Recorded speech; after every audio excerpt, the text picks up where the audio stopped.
On 1 second.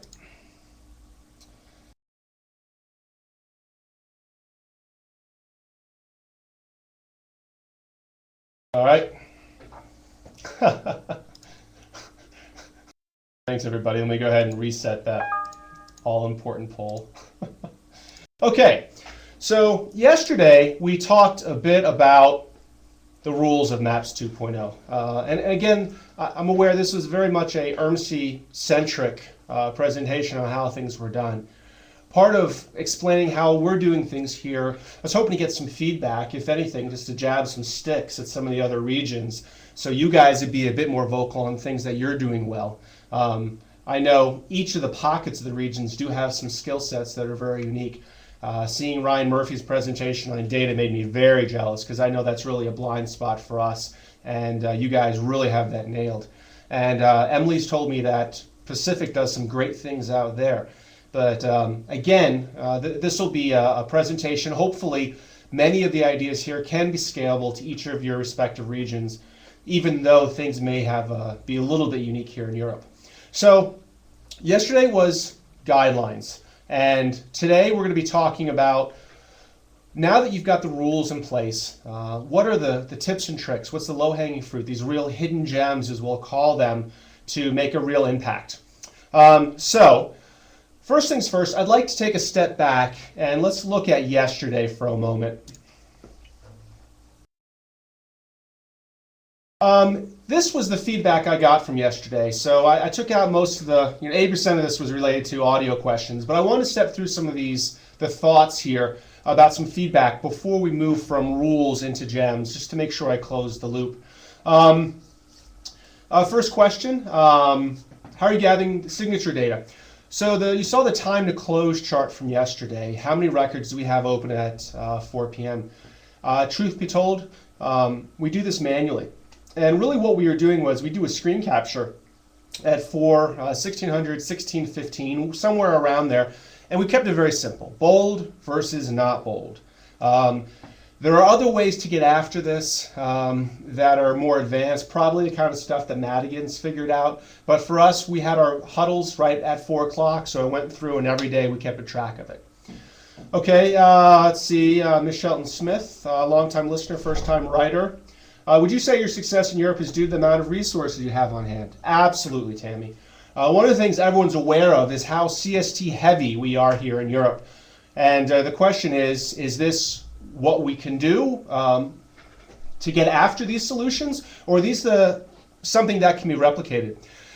One of the ways we got after that was we split the line between CST and CWA very heavy on the CST side.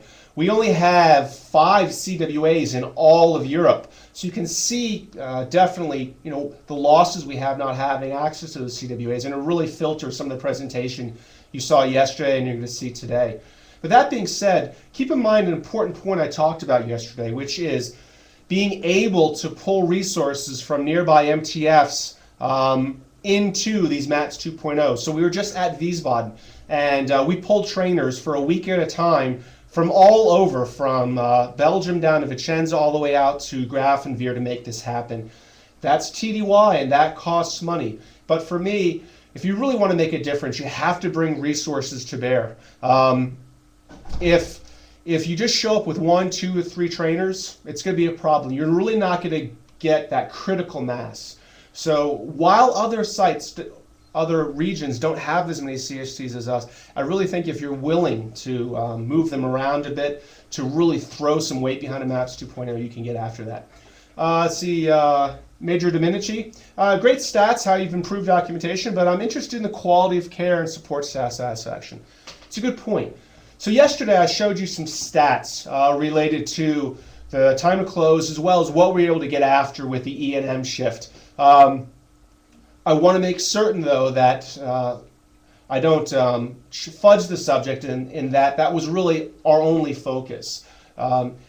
Graphs and data are very easy to communicate. Let me switch slides for a second, and I'm going to show you how I can get after what we consider the quality of care and support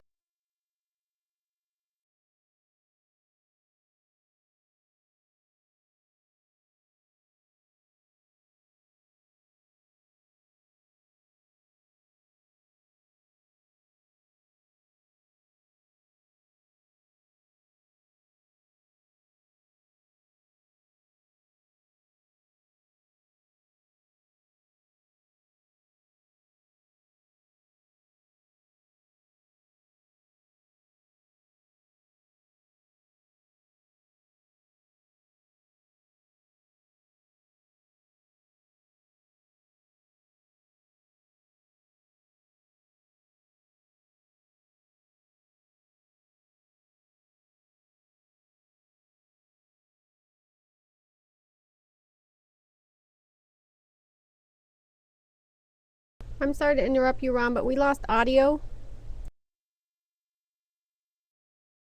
Can you hear me now, guys? Okay, sorry, when I have, on this particular screen, let me jump back for a second. And, okay, sorry, when I switch screens, the audio can get reset because I've got the camera, so let me go back. We're gonna take a look at this out brief for a second, then I'm gonna move on. And test. Okay, good. Looks like I've got a live audio feed down there.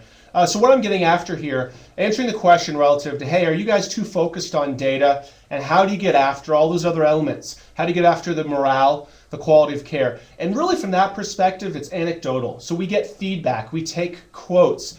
I like this idea of a quote board. So everything I put in red is bad. Everything else is good. So you can kind of see there's a balance. It's not always perfect. But I think across here, you can definitely see the type of feedback we get. And I do think we definitely focus on provider morale, employee morale, and also making sure that they have the time to learn how they do their job. So let's jump back to chess questions. Okay, good. So what would be the ideal trainer to staff ratio? Okay. So during a MAPS 2.0, typically we have two providers per trainer. Each provider represents a pod. So in a pod, again, this will differ, we'll have at least 2 techs and a nurse, and then 1 provider. So that your definition of a pod will change. And typically you're going to see about 4 or 5 pods per team. So when we go to our primary care, they might have 2 teams. We're looking at about 10 doctors. And that's going to be about 5 CSTs on site to make that happen. And when I get into the schedule, you'll see a little bit about why that's possible, but necessary. But really, it's that team coaching phase. Typically, I always take the number of providers, and then I divide it in half, and then I add 1. That additional 1 person is going to help support ILT in the classroom and be a float for me. So if I've got, see, I'm walking into a place that's got 10 providers, I know I'm going to have 6 CSTs, 1 CWA, and then a project manager. So again, very resource intensive. However, it's for me, if you don't get that critical mass, you're not going to be able to change the vector. You can just slow down or speed up the velocity. You can't change the culture of that clinic. Okay, so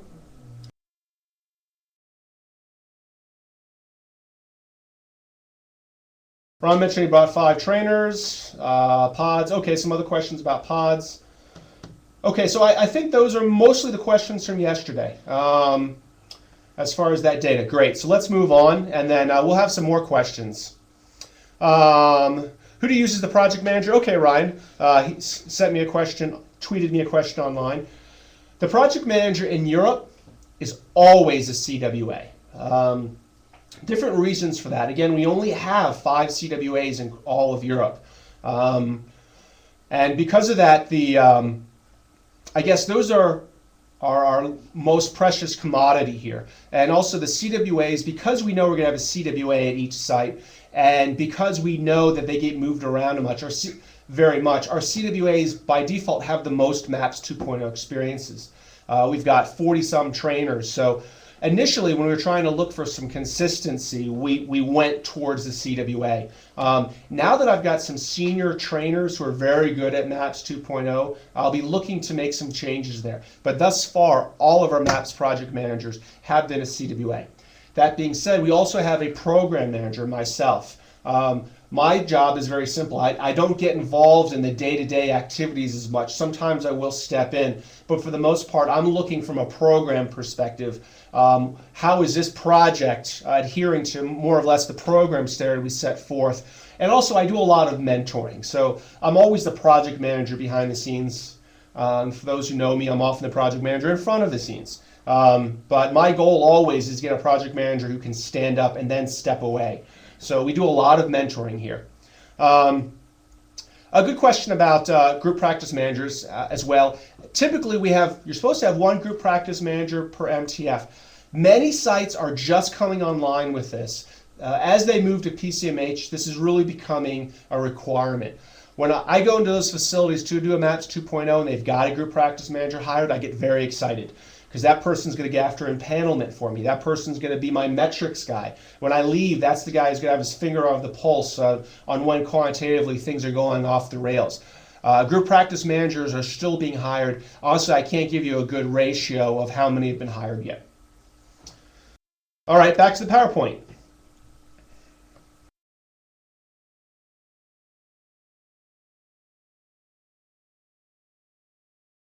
Okay, so that was the review of the MAPS rules brief. If you weren't on the call yesterday, you can look at the notes online. We'll do some readdressing here, but I'd really like to keep this a standalone presentation just for the sake of time. Today, the goal is, what are the hidden gems of MAPS 2.0? What are these little low-hanging fruit that offer a lot of bang for your buck, if you will? So I'm going to go through those today, and also I'm going to leave a good 10 minutes at the end of my brief. I'm going to try and cut it off at a quarter till to talk about the next steps. And I think from the feedback I got yesterday, really there's a yearning, if you will, for more types of training like this. I would say a vast majority of people said, Ron, I need to get a copy of those materials. And I'm going to give you a copy of those materials today, but I certainly would like to caveat that with, keep in mind, materials are not everything. You really need to understand the process by which we utilize those materials. Sending you 400 artifacts is just going to bury you. The real question is, what do we use what, when, and where? And then that's what we're going to talk about in those next steps. But three main areas we're going to talk about. One, being efficient, working smarter and not harder. And that's broken down into metrics and then learning elements. And then I'm going to talk about the tools. Again, with the time I've got, it was tough trying to focus on really what were those best elements. So just understand there's going to be a lot of elements we're not going to be able to get through today. I had a top 10 list of CWA wins that I always bring at every MAPS 2.0, but unfortunately, that's almost a whole nother presentation. But we're going to focus specifically on the tool belt as well as OneNote. I utilize OneNote in many different facets. And then we're going to get into the power of templates. So let's move forward. The tools as well as the templates and the metrics you're going to see are very specific, again, to how we're doing things here in Europe. And again, I'm going to mention this team coaching phase from yesterday. If you weren't on the call yesterday, the elevator speech version of that is we dedicated an entire week, the first week of our MAPS 2.0s here in Europe, to look at team dynamics, stabilizing those pods, and getting the provider to the point where they feel comfortable trusting his or her support staff to do more of the documentation. Our goal when we're completing the team coaching phase is that 50% of the documentation is completed by support staff, 50% by provider. There's a lot of assets and a lot of ways to get after that, but for me, that's the critical approach. You may have remembered me mentioning the phrase house of cards, and I still believe that to be very true. So, working smarter, not harder. As far as the hidden gem, I would say efficiency and being effective with your efficiency is the one that almost sparkles the greatest. For many facilities that go out there and try and do things on their own, it can be a groundhog day because they're okay, day one of MAPS, train. Day two of MAPS, train. Day three, train. And they're just running uphill the whole way.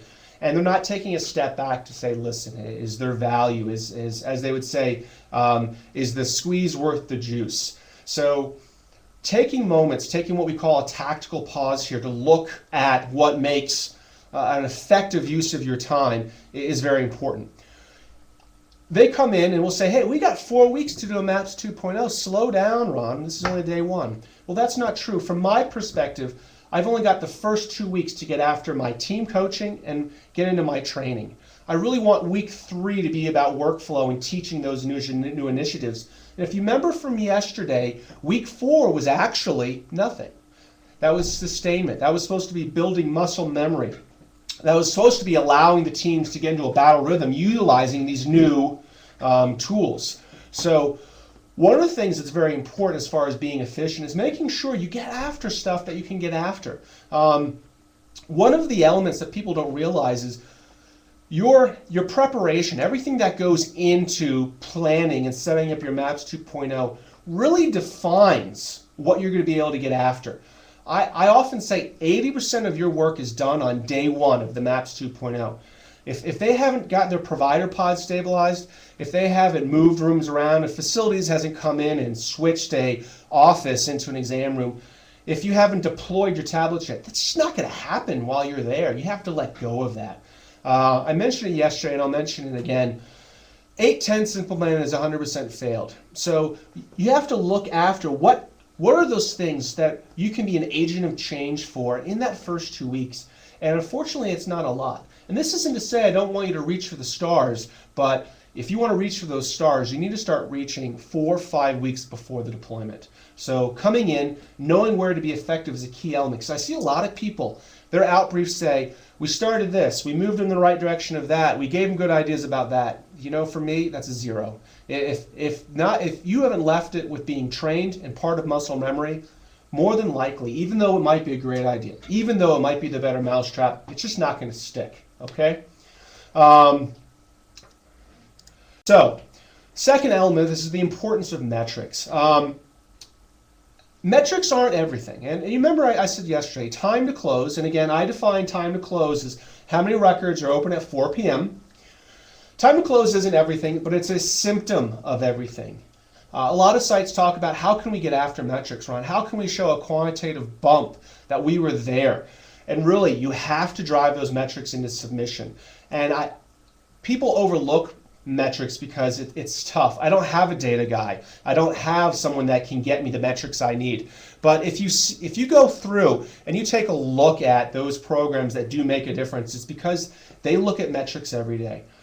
Every afternoon, I'm pulling how many records are open today right at 4 o'clock. And that's an indication for me.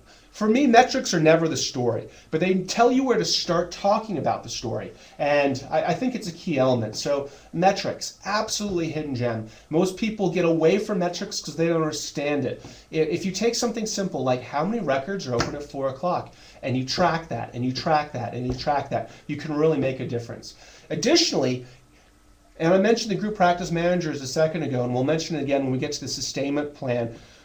Putting these metrics in front of the group practice manager that says, listen, when one of these 3 metrics are breached, when the upper or lower control limit on RVUs or time to close or E&M data go in or out of a agreed to parameter, you've got to trigger something. And again, metrics will also keep that story alive. Okay, the importance of learning. I mentioned yesterday my MAPS 2.0 Smart Book, and many of you guys say, listen, Ron, that's a great idea. One of the reasons I've had problems with the idea of sending out the Smart Book is because then you've closed the book on it. My Smart Book is vastly different now than it was 2 months ago. We're always adding data. Now, I can take a baseline of this Smart Book, and I have, and it's online, and you'll have the link for it shortly. But really, it's about living and breathing, always taking the time to come back and document.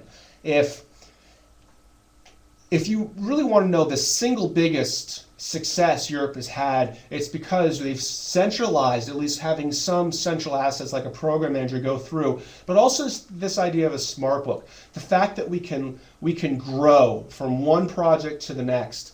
I mean, I'm always learning something. Wiesbaden was the first time I actually went out and had a coder. I got a coder from the region and got her to sit with us for 10 days straight. She had no other assignments than to sit here and do live chart audits with us. As they closed out records, the coder came in and said, hey, I can see the support staff starting to take some stuff over. Hey, here are the top 10 ways that they leave money on the table, or here are the codes they're not using. That was an idea, and it was because we wrote that idea down that we were able to move forward. And there's dozens and dozens of those ideas. This team coaching phase, I mean, this just didn't show up overnight. It was because we took the time, we took our own tactical pause to stop and document. If you don't take time to write your documentation, it's not going to happen. Think of yourselves as providers, guys.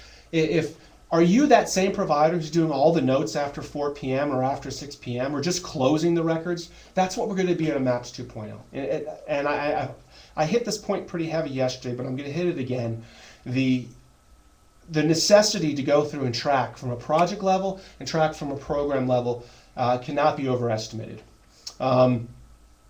That being said, you also have to be able to communicate with your team. So it's a balance of going out there and learning the wins and learning the mistakes while also having the time to document those mistakes. So you saw from yesterday, I meet with my team 3 times a day.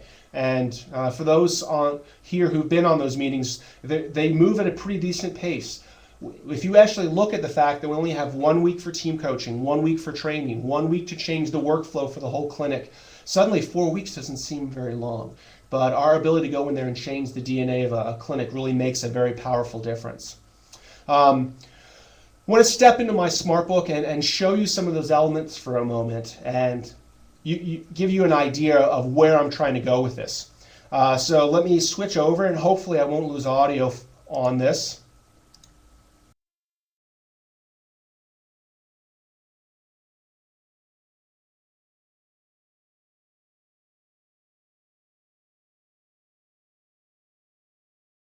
Okay, I'm back.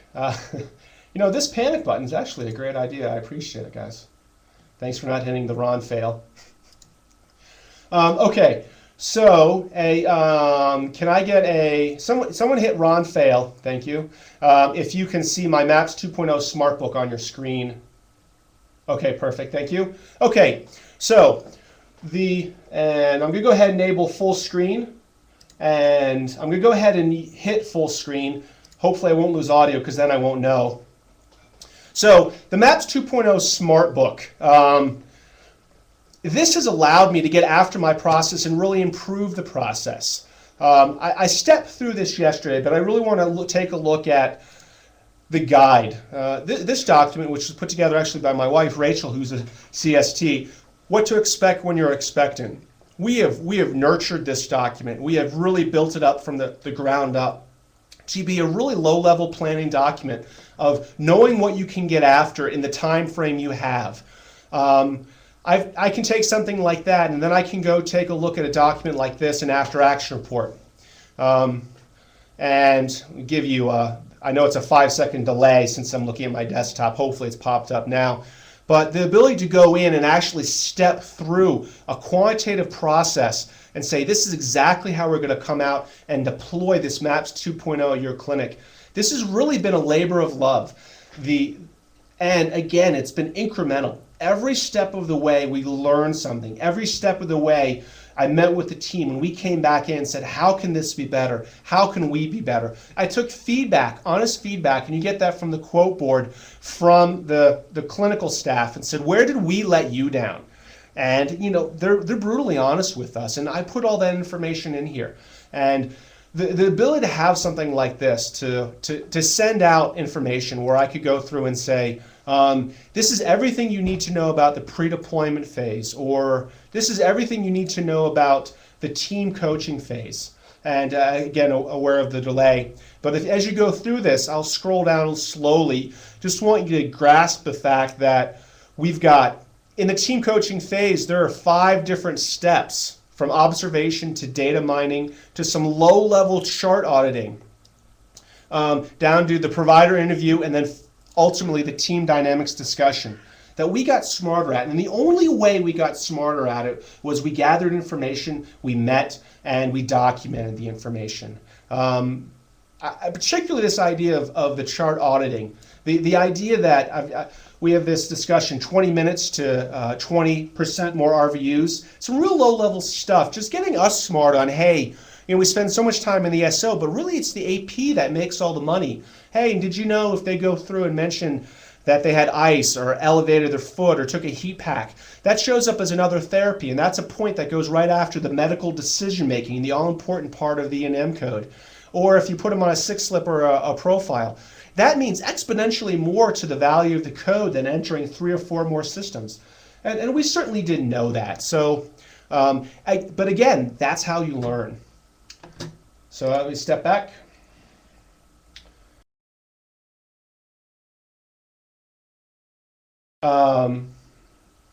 Okay, back to the PowerPoint. Check microphone. Okay, good. So again, the importance of learning. So the ERMC Maps 2.0 Smart Book, I've now put, I think all of it is online except for training. The caveat, this is hundreds of megs, so this is going to be tough to get after. And I'll talk about this in next steps, but really what I'd like to do is be able to put my smart book somewhere on the ACE site such that we can interact with it. Otherwise, it's a static file, so the problem's being what it is. So I'm going to pick up the pace a little bit here. The best maps tools. So there are different ways to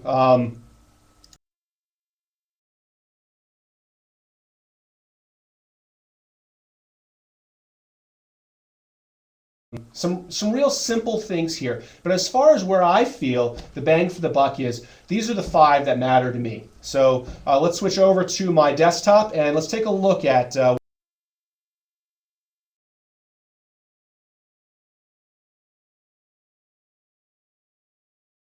test. All right, that's good. Sharing my computer screen. Second monitor coming online.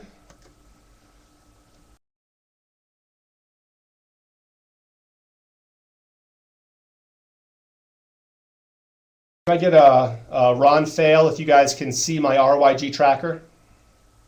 Perfect, thank you. Okay, so the tools that I think matter the most. And this is actually pretty interesting. You're like, wow, you guys are Europe. You must be using advanced macros and doing advanced dragging classes and doing the most spectacular types of macros.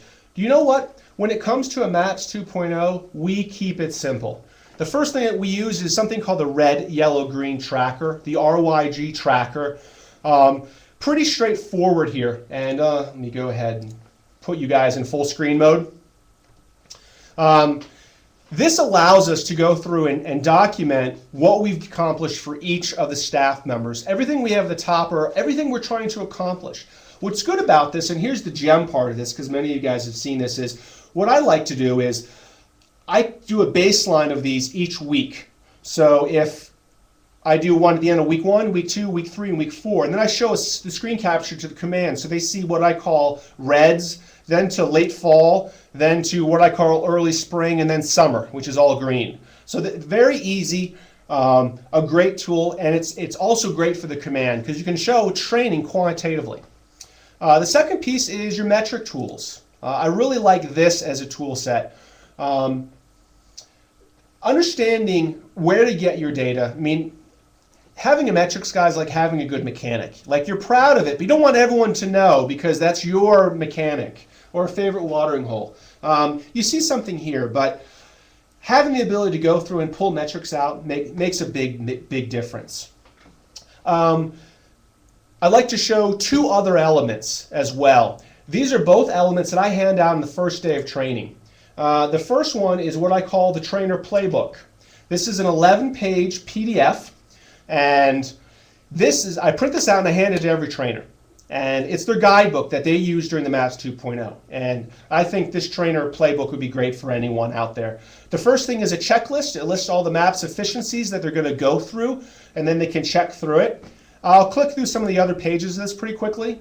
The second one is how to get above 95% accuracy. Again, those providers using Dragon, it's all about the accuracy. Again, the one thing I tell every provider is about how to make corrections correctly. You got your Dragon card, very simple there. I've got a very simple diagram on how to make macros in Dragon and Agitype. Top 10 reasons to close your note the same day. This is actually unique because, again, we're big on closing a note the same day, and Dr. Walker wrote this up for us. But this is good information for you guys to have. So when providers say, listen, it's 72 hours, why should I care? Well, I say patient safety. If that patient shows up in the ER, no doctor is going to look at open encounters. They only looked at closed previous encounters. Accuracy of the note. That information the next day, you're going to forget those details. Was it the left leg? Was it the right leg? Was this the person that was always also complaining about the headaches? You know, that type of thing. And 10 other reasons why you should close your note. I give this to my trainers so they have good talking points. I guarantee you every excuse a provider has for not closing their note on time is on this list, as well as a good educated reason why that wouldn't work. our checklist for how to do team coaching.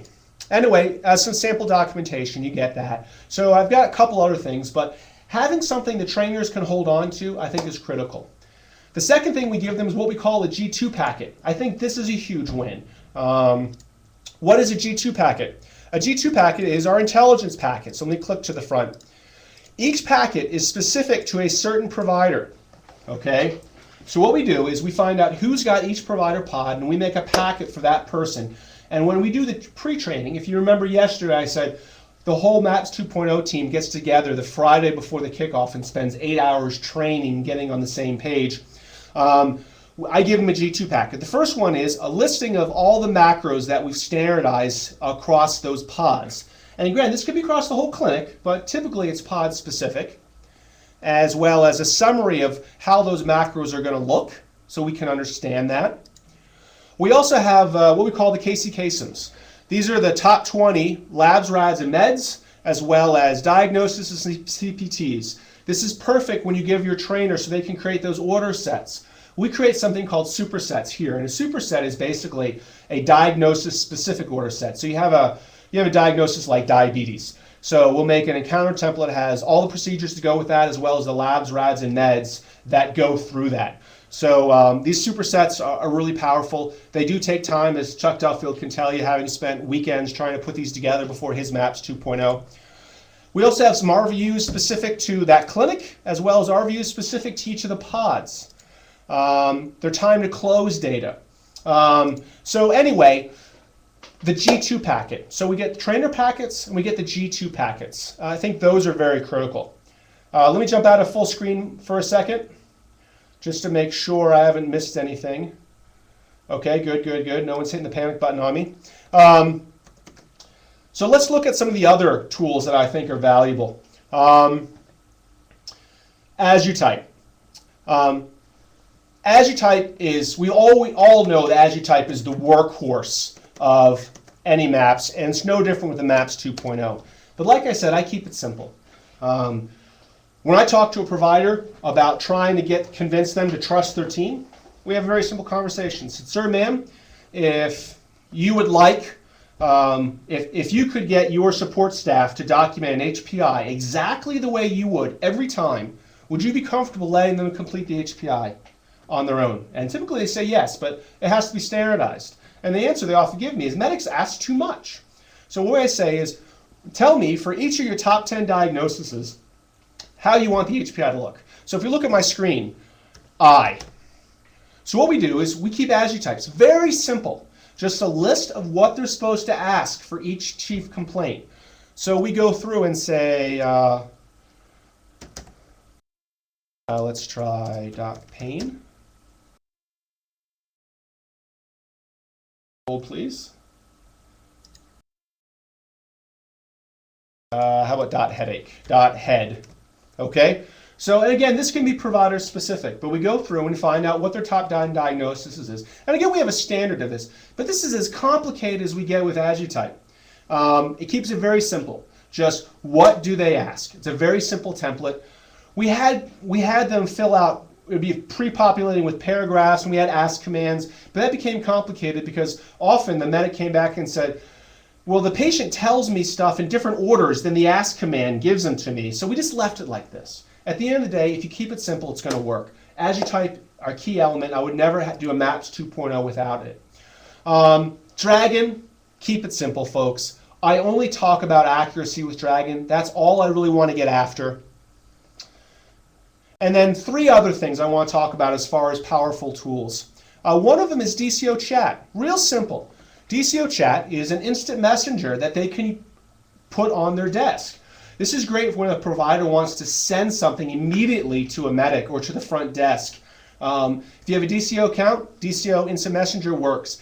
Unlike Tasking Module, which I'll talk about for a second, and certainly unlike TCONs, which many people have used, DCO Chat is free and it's instantaneous. So it sends a message. And it's actually kind of funny. We had in Vicenza, we had problems with medics running off, and the provider would start sending chats to various medics till he or she could hear the ping, and then they realized one was like a couple feet away, and then they'd go grab them. DCO Chat, very simple. Keep that in your toolkit. The last two things I want to talk about as far as easy wins, three things actually, is one is tasking module. Alta tasking module has been the cornerstone of so many successful workflows, guys. I don't even know where to start. We use tasking modules for HEDIS, use tasking modules for numerous behavioral health elements. If you're not familiar with tasking module, go out there, get familiar with tasking module. If you've got a clinic, more than likely they're using TCONs as tasks. Get them comfortable with tasking module. The most common use of a tasking module task is actually to send tasks to themselves. Providers want to send themselves a reminder in 3 months to follow up with various patients. Tasking module is, I go through and I guarantee you I train it at every MAPS 2.0. It's a hidden gem. A whiteboard. I have a whiteboard. If you don't have a whiteboard during your MAPS 2.0, you're missing out. I use a whiteboard regularly to track who's doing what we're trying to get after. If you took a look at my VSBOD notes, and I'll pull up my VSBOD notes for you for a second, you can tell I used a whiteboard. On the back actually had a giant pad of paper that allowed us to document. Having an ability to communicate visually is absolutely critical when you're meeting 3 times a day. So make sure you have a whiteboard. I really think it's a powerful tool. The final element I like to talk about is CHAS, CarePoint. My God, if there ever was a hidden gem, thanks Brian Jones for teaching it yesterday. CarePoint really is a very, very powerful tool. As far as HEDIS, I would consider CarePoint the tool of 2013. We use it in so many successful workflows when we push out during a MAPS 2.0. I mean, honestly, it's like a broken record. When the clinic's trying to get after something, I'd say 60% of the time that answer is found in CarePoint. So those are the primary tools that I get after that I think are the low-hanging fruit. Again, you saw from my OneNote that I've got several others, but that's a big element. I'd like to talk about my favorite tool, though, and obviously I skipped it for a reason because there's a lot to it, and that's OneNote. While I say CarePoint can make a huge difference, OneNote is absolutely your game changer. I've seen more powerful, unique ways of utilizing OneNote than any other tool ever created. I'd like to show you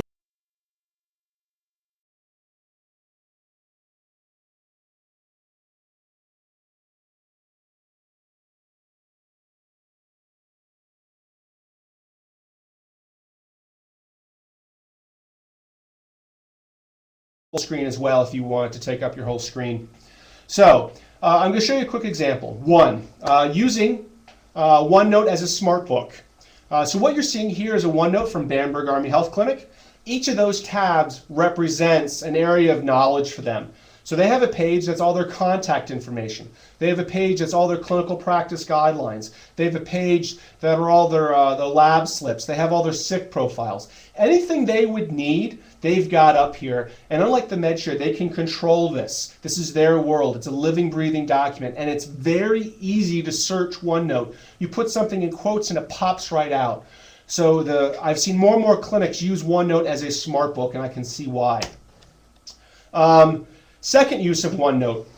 So this is a little bit harder to see, but what you're looking at the top are provider names. So this is the pediatric clinic here at Lawrenceville Regional Medical Center, and this is live. And live screen capture, I made sure that the patient name's obscured. So what you're looking at is a screen capture from a coder.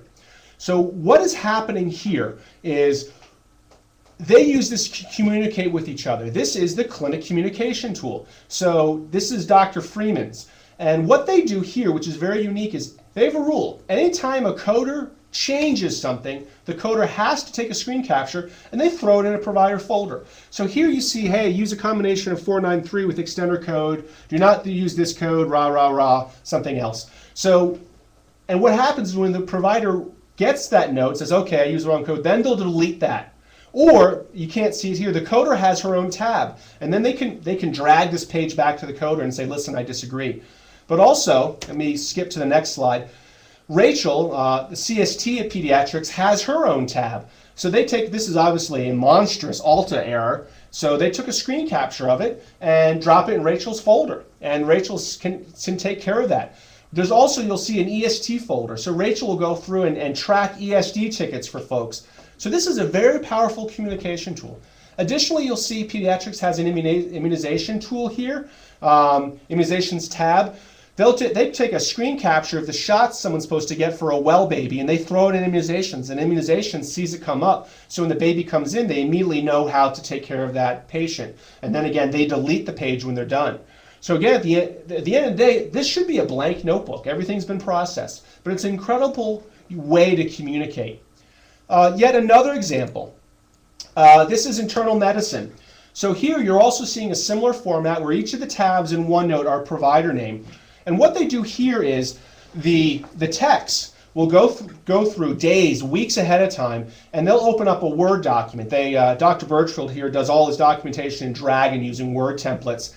And they'll go through and take screen captures of labs, or they'll write down notes, don't forget colonoscopy, or they'll research everything they need to know about this patient. They'll throw in a Word document. So when Dr. Birchfield comes in and he would have 2 August for this morning, he would see all his patients and he would open it up, each one of these Word documents, and there would be all the research that tech or that nurse had done, and say, okay, the nurse says you need to do HEDIS. And then he goes through and deletes each of these Word documents as he goes through the day, but this allows them to lean forward. So obviously everything's going through Alta, but they're using this as a scrubbing tool so the medics and support staff can truly, honestly tee up those patients for Dr. Birchfield here. Absolutely a brilliant approach. Yet another example of how OneNote is taken off. Here's another example of OneNote. This is the pain clinic. They use it in a similar fashion to communicate amongst themselves, but here I want to show you some of the additional tabs. In addition to the providers, they have an appointment tab here. So typically what pain would do is they'd write something on the piece of paper and say, hey, go give this to the front desk. Well, not anymore. Now the provider goes to this appointments tab and they go through and check the boxes of what's appropriate. Then they drag this page. I think I've got, there we go, my little pointer here. They drag this page over to the front desk tab, and then the front desk says, and then they'll write the patient's name. The front desk goes, okay, here's all your information. I'm going to go ahead and get this booked for you. And then once again, they delete that page when they're done. At the end of the day, this is all supposed to be blank, but it's very powerful. You can see how OneNote's being utilized to truly facilitate communication for a number of different ways. If we were to go back to my OneNote page, you would see I have 17 different Microsoft OneNote books, each an example of how to use OneNote in a different way. So I've said it before, but I think OneNote is my most powerful hidden gem. If you guys aren't using OneNote to document your MAPS 2.0s or using OneNote to help set up certain clinic workflows, you guys are missing out. I think it's a very powerful solution. Okay, let's see, moving forward. The power of templates. One of the best things that I like having this smart book for is all the documents that I need are at my fingertips. Let's take a step back and let's jump over there.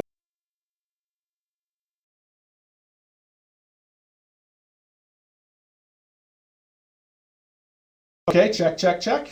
So let's take a look at some of my templates. And I've got about 5 minutes for templates. And going to full screen mode. Okay, so templates is my final page here. I have templates for everything. I have an after action report. You saw my out brief. I haven't shown you my sustainment plan. I'll pull that up in a second. But my sustainment plan, honestly, and don't tell this to my clinics, but it's 85% the same. I mean, truly, the idea of quantifiable goals, but I have a template that gets after it. I spent a week making this miraculous sustainment plan, and I'm really proud of it. But it's really just plug and play. And on the screen, you can see other stuff. I've got a full page of briefs for every different type of brief that I give. I've got example of metric charts. So I go through and take a look at, here are examples of metrics. You'll see this is living and breathing. For example, if we look down at the bottom, already is a screen capture from Ryan Murphy's metric on documenting when the providers closed the note that night. I thought that was pure brilliance, and I pulled it into my plan, so now I can tell people I did it. I've got a page of CWA wins as templates. So when I walk into a new clinic, I'm like, oh, what are my easiest CWA wins? Okay, go to my template. Team documentation sample, how to get after team documentation. I've got a sample of the time to close letter. Dr. Walker wrote a 3-page PDF from providers to providers on why it's important for them to close their note. That's pure genius. Having this type of information, an example of an ideal map schedule. Having templates at your fingertips, guys, are absolutely mission critical. If you don't have a repository of templates somewhere, you're really missing out. Let's see what other templates I've got. Oh, my after action reports. So I'll take a quick second and I'll show you my sustainment plan as a good example of a template. But having things to pull from, whether it be templates here or if we take a look at guides, for example, portfolio of metrics. You remember I mentioned earlier that there was 10 different types of metrics a MAPS 2.0 can get after. Well, what I do is I take a formatted version of this and I provide it as a template to the commander. And one, it shows them that, hey, this guy knows what he's talking about. And two, it gets them thinking along the right ways. Again, most folks still don't know what a MAPS 2.0 is about. Having this as a template, having this available to folks at your fingertips is mission critical. So if you haven't started utilizing OneNote to gather these templates, I would suggest you start doing so within the next 30 seconds. A quick piece of the sustainment plan, just an example of a template. I'll run through this. I'll show you the link for it later. But basically my idea with the sustainment plan is how to maintain the success. So I want to show you 2 examples of the sustainment plan, and guess what? They're utilizing OneNote that I think you guys are going to really, really love. The first thing I talk about in the sustainment plan template is, hey, you guys have some metrics. Make sure you keep these metrics. So I've got a page here on metric thresholds. I tell the commander, if you see your same day close rate drop by 20% over 30 days, if your 72-hour time to close drops by 10%, if your RVU reports drop by 0.2 RVUs over 30 days, hit the panic button.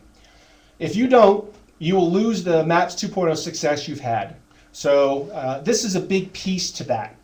The second element, besides empowering the command to know and monitor, empowering a group practice manager to communicate to a command when these metrics have been breached, is this piece. The sustainment plan. This sustainment plan is done in OneNote, you guessed it. And what are we looking at here? This also has providers as a tab, but this is a little bit different. This is written from our perspective. This is an example of how Dr. Kang's pod is operating perfectly. How does Team Kang differ from other pods? Well, Dr. Kang wants you to knock on her door if you're running more than 10 minutes late. Dr. Kang wants you to police the patient if she mentions more than 2 chief complaints. Automatically book a follow-up appointment. This is what the medical technicians are allowed to do. This is what the nurses are going to do. This is how she expects you to interact with the patient for immunizations and booking appointments. So we document this, and if you take a look at the right-hand side, we also have information on the adjutypes specific to that pod, all the notes for the pod, the coding guidelines the coder gave us for that pod. Again, it's a team at this point. We put all the information in here. We're like, this is how you are right now. This is how, through the next PCS season, if you get a new medic or a new nurse, you say, hey, welcome to Wiesbaden, and welcome to Dr. Kang's pod. This is how you're going to operate in our pod. And you give them this sustainment book, and they can look at everything they need to know about Dr. Kang, from their empanelment to their metrics, to the types of macros they're using, to the culture of that pod. We even have under Team Kang photos of everybody. So you could come in and immediately keep going. One of the biggest problems with any MAPS 2.0 is making it through the PCS season. This is how we do that with this sustainment OneNote. Absolutely, the most brilliant thing that we've come up with, thank you Chuck Duffield for this idea, is leaving them a OneNote of how the pods operate. It's part of the sustainment plan. It's a hidden gem. You guys should take advantage of it. So I've only got another minute here. Let me move on to the final piece of how we are gonna move forward with this.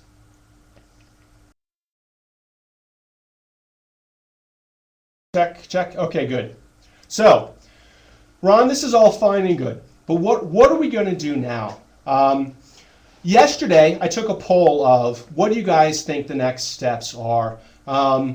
more train the training was the biggest request you guys had, in addition to the second.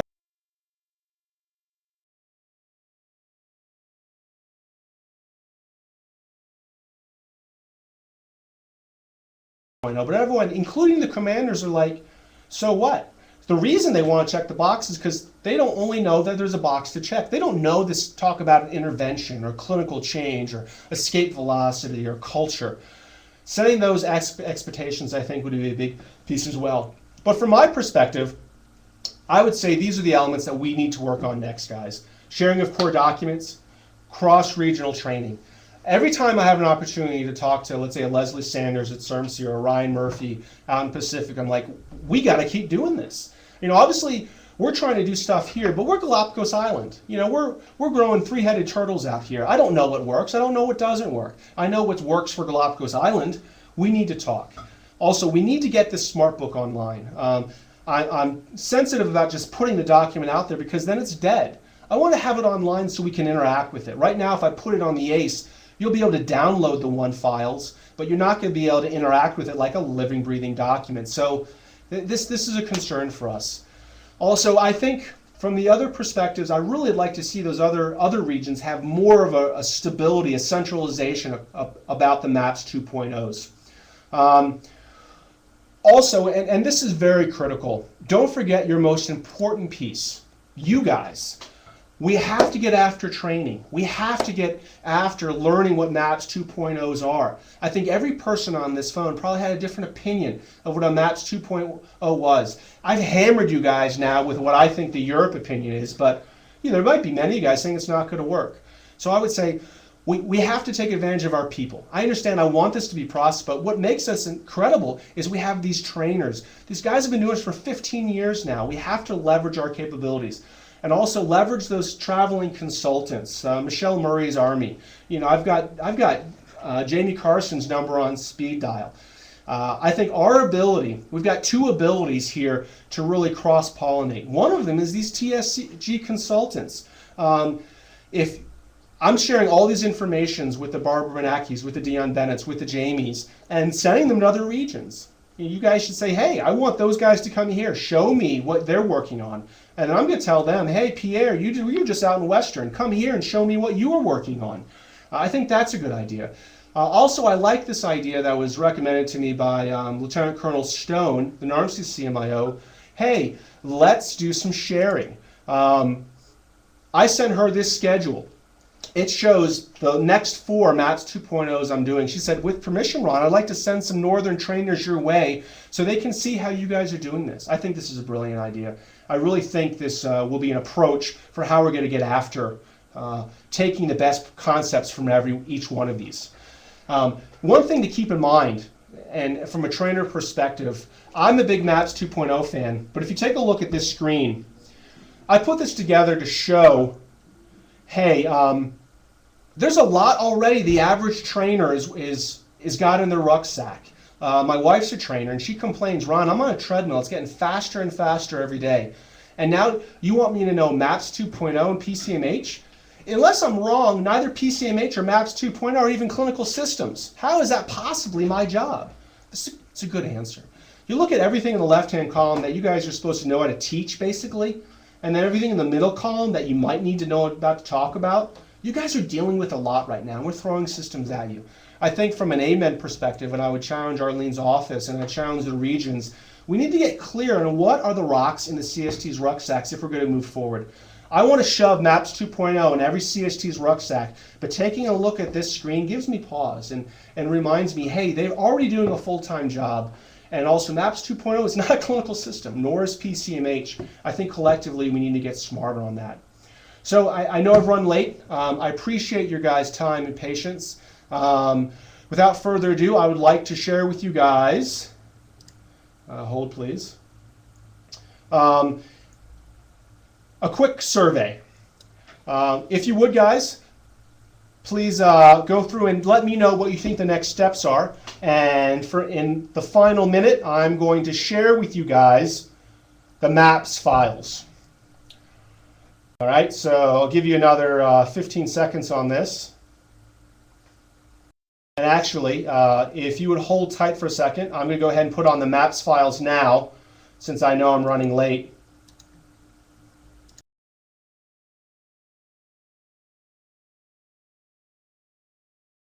Okay. In the bottom left corner is a link. If you click on that link, you will get access to all of the files. Oh. Test, great. Here are the links, everybody. Bottom left corner, go ahead and click that link and it'll open up a new window. In that window, you're going to find all of the documents that I've been speaking about. I'm missing, I think the training tab is not yet on the training tab is not yet on the Maps 2.0 book there. It's like 96 meg, so we're still working on that.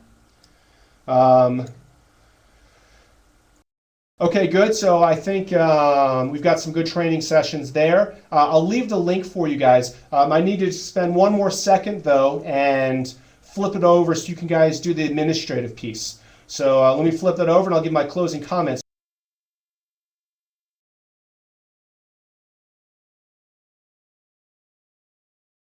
Test. Okay, fantastic. So, hey guys, while you're finishing this, I know, once again, a drink from a fire hose. If anything else, you guys realize, man, there's a lot to this Maps 2.0 stuff. Obviously, I'm passionate about it. Yes, we all do work from tablets. And also I'm viscerally aware, being married to a CST, you guys have a lot more to worry about than me hammering you with Maps 2.0, and I'm aware of that. I think somewhere we can figure out what the balance is. We can figure out how to move forward. I really think Maps 2.0 is a game changer. I think there's no better example of where a CWA meets a CST meets a clinical champion to get in and turn that clinic around. When a CST has the opportunity to bring 7 of their best trainers with them, and we show up on site, and after 30 days, we even permanently change that clinic for the better, and those staff come back and say, Ron, I'm at a higher level of morale. I'm at the top of my license. And the providers, I had a provider send me a note saying, Ron, I went to my daughter's recital. I haven't seen a recital in 2 years. You know, that's why I love this stuff, guys. And I hope you guys appreciate my passion. I'm going to go through and take a look at your questions, and I'll email you guys directly. But thank you for your time, and I will pass things off to Vicky, and within the next 2 minutes, I know you guys are going to have to jump over to the next presentation. But once again, this is Europe signing off. Thank you very much.